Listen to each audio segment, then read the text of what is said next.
doing social media is everybody wants to know everything. So I thought it'd be a good idea to start a behind the scenes channel and explain the missing key pieces. Well, the missing key pieces are go into operating a business such as a farm or any business would be ranging from financial planning, understanding how to spread out finances, understanding how to budget, and including having any help or dealing with help. And in my case, on the excavation side, you had to be able to entice customers, and those are all things that go to opinions. They go to psychological philosophy. It's just there's so much that goes into it. So I try to put some videos out there that, in a rough nutshell, explain some basic dynamics behind it, without going too personal. Although 80% of the time I end up getting a huge amount of blowback from just asinine viewers. Then the other 20% is the loyal subscribers that I've made friends with that are also like-minded.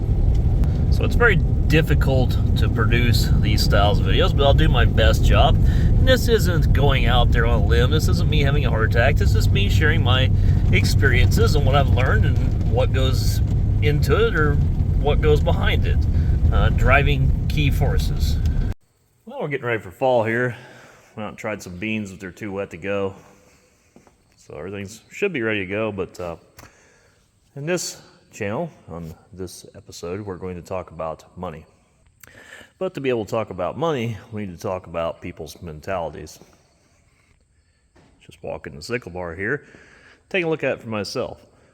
And it'd be nice to have somebody out here to do this. And when we did have guys here working, hey, go check the combine out, check cutters, grease it. It was done.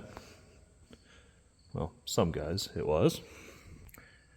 Now, since I've been on social media, I actually do get a lot of offers for good help. And see, we got one right there, broken. That'll have to get fixed here before we go today. And we got another one severely chipped right there. But not everybody would go out and grease everything every day, but generally speaking, most guys would.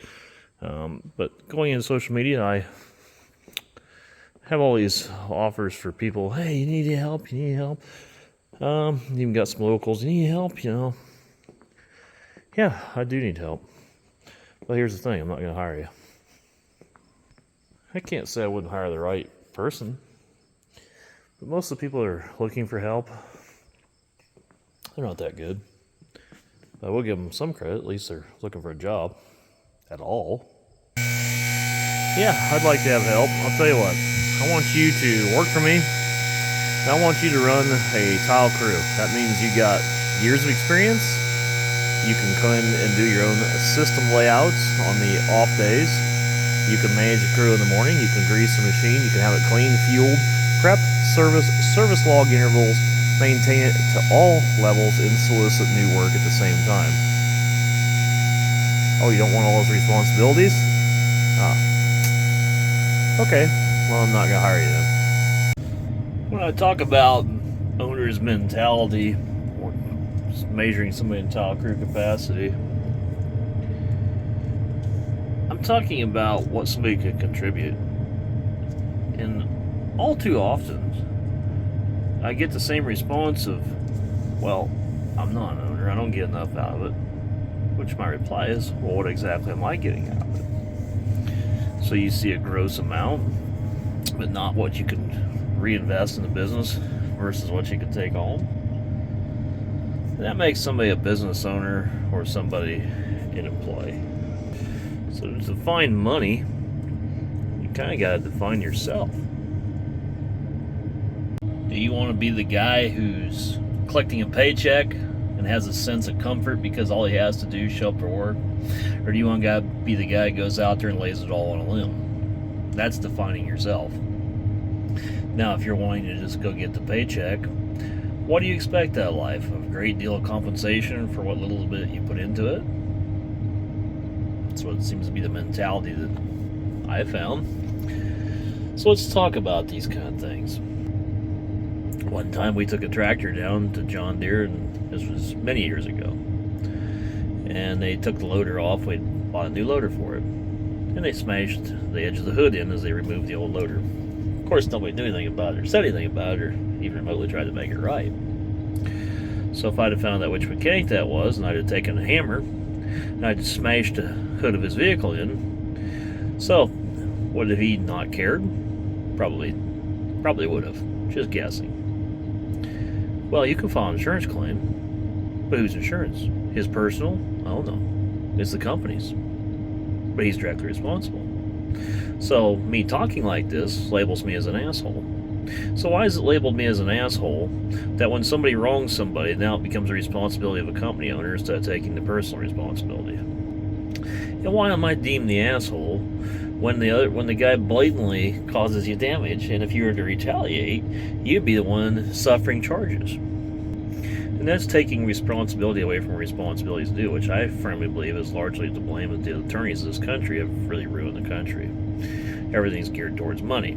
The money controls everything in this country. Now, why is this conversation money? And this will be a multi-part series. Videos, by the way, because we're going to talk about the mentality of money in this one. Then we're going to go on to talk about what we can do about it later. But in 1971, in a simple sense, prior to 1971, there was the gold standard. It was literally a big pile of commodity, big pile of gold. And whatever amount of gold was the amount of money. And then thereafter, because they basically had foreigners taking all that country, they suspended the gold standard. That's when it came to the fiat system, which is what we currently have, and money became debt. You create money every time you take out a loan. A credit card's a piece of plastic, but when you take that credit card and you swipe it, it creates something. So we went from a commodity-based system of money to a country of credit, meaning you'll pay it back. But when you did this, you also devalued currency. So at the same time, you've basically, that's where wealth gaps get started. That's where social, and I firmly believe a lot of our social standing is based on money. So you take anybody that's working for a company, well, I only get $14 an hour to do this job. See, that $14 an hour at one time might have bought you a lot, but now it buys you very little. And then you have a wealth gap, including in that, where the CEO takes a large amount and the worker down here gets a smaller amount, and there's such a devaluation of that currency that he can't make a living, and this guy flourishes. Where if our dollar had been based on a lot and businesses had stayed small and attorneys had not ruined everything, things would probably be a lot more balanced in the middle. Eventually we end our middle class. So that guy that scratched the paint, dented the hood, he's not going to be personally responsible. It's not going to be out of his paycheck. It's going to be out of a company's. It's going to be out of, maybe somebody having to go get an attorney and sue that company. So, for an example, there's an example of an attorney. If I did retaliate and took a hammer, smash a guy's head, or smash his hood, then he come at you and you whacked him in the head with the same hammer, now you're in deep trouble. You need an attorney. When the truth was, just a little bit of honor and back to the money thing. If it wouldn't have come out of his pocket, or he wouldn't have been feared it would have come out of his pocket, which he had to have the money to cover his own mistake. You see where this conversation's going. But this is our society in general. A lot of people have shitty attitudes. A lot of people have not what they can contribute attitudes. They have what they can get out of it attitudes. You have people that are ruined, and you can't do a damn thing about it. And I share on this channel all the time the amount of mistakes and clerical errors that banks or something make, and it becomes my fault. The only way to get at them would be to sue them. And I'll share a couple stories like that coming up in another video as well. But there you go. You have to hire an attorney who's only worried about money and large amounts of it, and usually solve nothing because they're a lot of times lazy. But this is all a fabric of our society that's formed the cancerous rot that we have to current date. It's a rainy day. We're in the shop here working on the spiker trencher. I went to the Farm Progress show. Pretty neat show. A little bit limited on inventory just because of things that are going on. Actually, we did have one item on display there. You guys will see that on the main channel coming up. Now, coming from where I came from and the business I was in, and while we're standing in front of this trencher, there's just several things that crossed my mind. I wanted to talk about, and we'll put it on this channel. They had a brand new Buckeye there, and a brand new Hydromax, both awesome machines. And again, that's one thing that kind of caught my eye.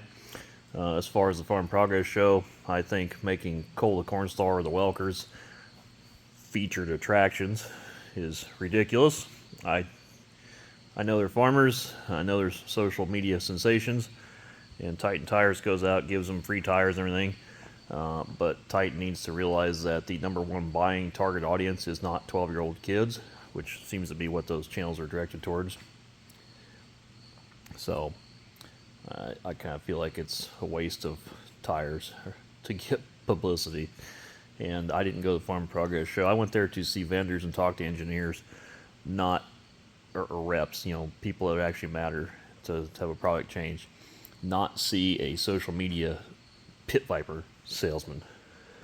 The general view of the show is bigger, heavier, and they always showcase the newest, the biggest, but nothing really awe-inspired me there. There wasn't anything really new, cutting edge that I saw anyway, and that's kind of what I was hoping to see, but I am getting older. I'm content with my life and don't need all the big shiny stuff. But anyway, coming back to these trenchers, I did catch my eye that there was the new Hydromax and the new Buckeye there.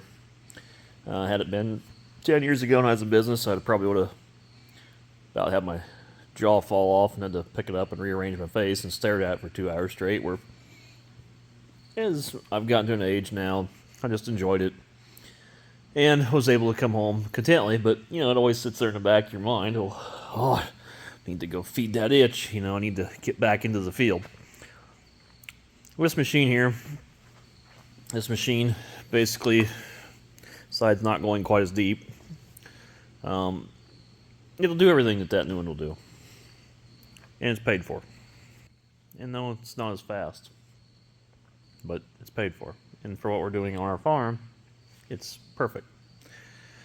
But looking at that new Hydromax, oh my gosh, I should feed that itch. I need to get back out there, $730,000 for that new machine. So you go out and you start laying a lot of tile. And this isn't Minnesota where they're using a plow doing 400,000 foot grid jobs. This is southern Iowa where you're doing 350,000 feet a year. And a 12,000 foot day works 3 men to the point where you can't hardly walk by the end of the day. But you go out and you make that kind of investment. You go get a bank on board and you prove it that you can go do it. You took all the risks to get that machine. Hydromax, the company that makes it, they make some profit off it. So their employees that build it all get a paycheck.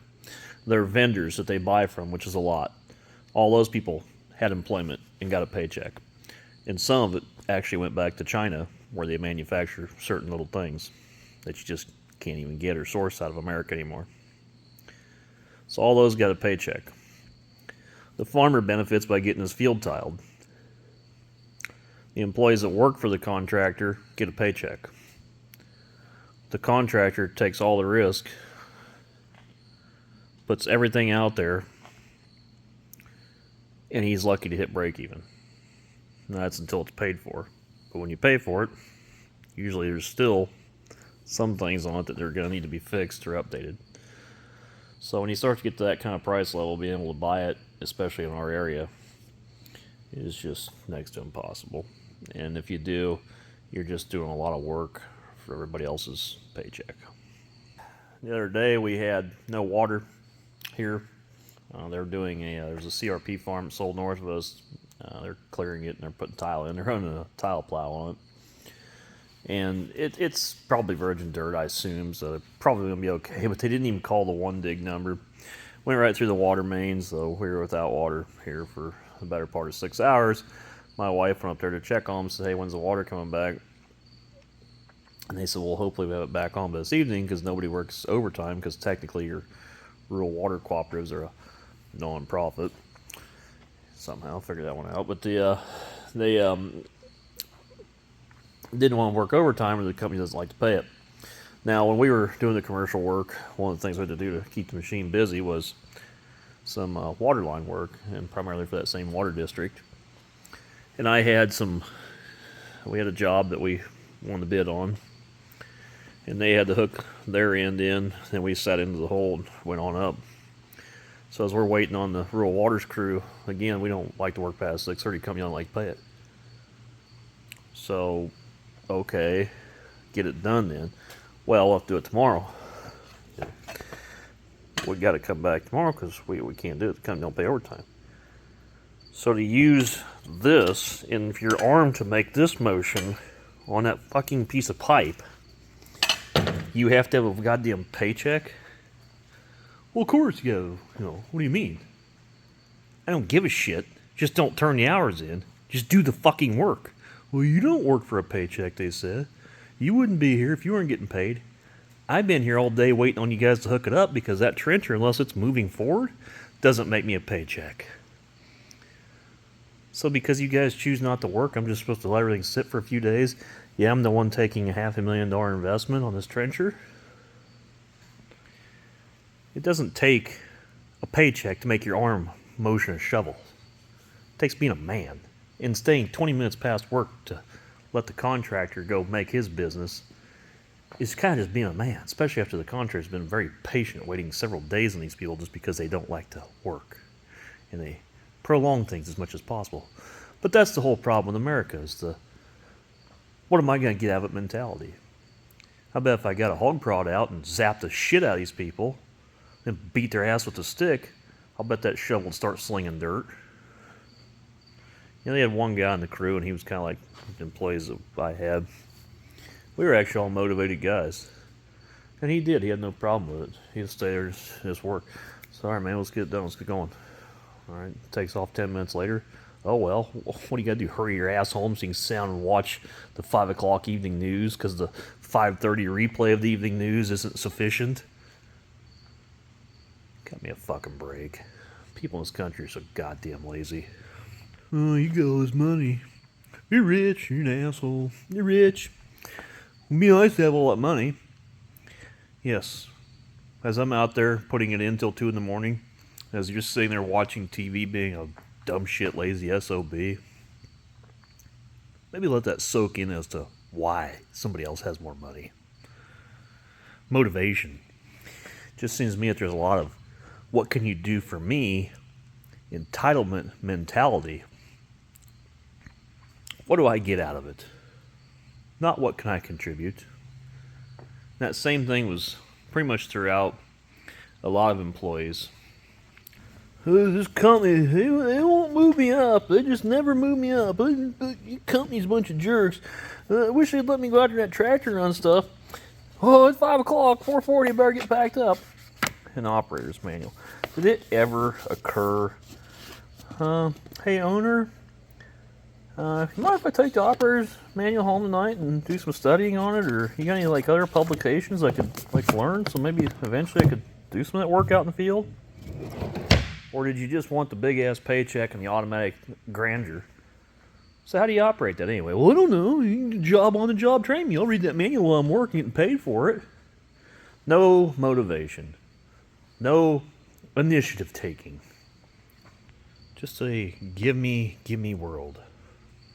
And don't get me wrong, I had some guys that were, you could be out here till 10 o'clock at night, they didn't care. What are they going to go home and do? Sit in the toilet? I mean, they had nothing else to do. And they were happy to stay there. And those are the guys that made it work. Tile machine. I've often said I'll measure people in tile crew capacity.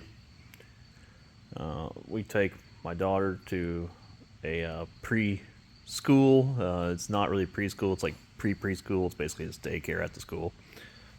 And she goes once in a while. We're just trying to get her acclimated to some other kids. Some of the things I see at that school just make my blood boil. My grandmother was a school teacher. The little section of a building, the original section, there was more kids per class back then when she taught out of that original section. Then when I went, they actually expanded the school, went on. Now they've expanded it some more. And those all came from federal grants. Federal grant money, federal this, more taxes. I mean, a 1,000-acre farmer in our area probably pays $35,000 a year at least in property tax. not a very big farmer, and they need the grant on top of it. Where the fuck all this money going? Seems to me like shit must be top heavy in there. Your student needs an iPad and everything else. Gee, I'll just pick up the tab for another $1,200-1,500 a year because obviously the other $40,000 a year I'm paying for wasn't enough. It's ridiculous. It never ends. And you go in there and you look at these people, you look at these staffers, and you're thinking, put them out here on this fucking crew behind a machine like this. And 85% of them couldn't make it through a day. They'd be down in the hole dead. And they're the ones supposed to be getting all the money because they're entitled. And they just never get enough. The poor me's. Poor me. Not worry about the society of educating your kid. Just worry about yourself. Well, the poor me contractor. I need $18 a foot, the brand new Hydra Max, and I'm not going to work past 3. I received a comment. And I said tile crew capacity. And also I'll measure people in that. And there's some people that'll pass with flying colors. Hard-working SOBs, and they can make decisions that are great. Those are the people I associate the most with. Those are top-notch people. But the sad part of it is, those people are far and few between. And the really sad part of it is, the ones during COVID that were labeled essential, that's those kind of people. And we got fucked the worst out of all of them. So if you're one of the assholes that doesn't agree with this video and you think I'm a prick, you probably have never been on the other side of the coin. And you might need to go out on a tile crew, reevaluate your life a little. And there's a good chance you're the problem with this whole damn country. Or one of the problems. But if you're one of the essentials that busts your ass and has no problem putting it in, probably the reason you found this channel. You're the kind of person I like talking to, and the reason I'll even make these videos. As far as that guy, when I said tile crew capacity, he goes, you don't expect people to have an owner's mentality for wages. Yeah, you're right, man. This is only $14 an hour. Piss on it. Not even going to remotely try to even do anything. Just going to stand here, lean on a shovel, and collect my pay till the guy hates me and fires me instead. You know, if everybody had that attitude, oh my God, we begged to get this farm to tile for a year. We were finally breaking into the business. He gave us a shot. He even got rid of his favorite contractor. He's going to give us a shot. Come on, boys. Let's make sure we work till 2 in the afternoon, then go drink beer and screw off and do the job wrong. Because that's how you get repeat customers, and that's how you pay for that new $700,000 Hydra Max. You know, that's the exact thought process that leads you to bankruptcy. And that's the exact thought process as to why the employees let you down time and time again, which is why I'm not getting involved with a new Hydra Max. I think we can safely say that money's the root cause of about everything. Even 70% of the divorces, statistically, are because of financials. But it's my belief that our devaluation and wealth gaps, all created by all the things in the United States that went on over the past 50 years, we have a devaluation of our currency, which leads to larger social problems. And some of these social problems were examples that I shared in this video. And because this is this channel, I'll get some dick comments on it. And this is not dick comment material. This is literally exactly what I saw and experienced in business. And for maybe some of those guys, it wasn't everybody, but just say 3 out of 5, it's for some of those guys that are going to call me a dick. Why didn't you take a book home and study it? I even got to the point where I would make cheat sheets. And I'd like pick pictures like a tile tee, an intake, and I'd expect everybody to take this home, you can memorize it, so when I say Monday morning I need a Hickam-bottom. You know what it is. Probably 3 of those 5 guys took the paper home, threw it in the trash, and they never even read it. Now, if you're a farmer, which this is a farm channel, you can probably count, well, if you're picky like me, you can count any good labor out. That's done out the window. But there are ways of utilizing our current financials to your advantage. And we will talk about that in an upcoming video. As in the past, I've talked about not being able to get started in farming. Actually, quite to the contrary, if you are established in farming. But that's going to be a topic for a different video. And again, these are all things that go on behind the scenes. All things to deal with as a responsible business owner. And if you're not a person that's able to pick out these things or understand them, or maybe be able to motivate, rally people, and change their dynamics, being a owner is not what may define you, whereas you may just be the employee. So a large portion of people's financial outlooks is defining themselves. But I will conclude this video by saying, as we wither and devalue our money and have a shattered, torn fabric of a society, the general dynamics is changing towards the side of ugly. And I don't like what I see. Thanks for watching.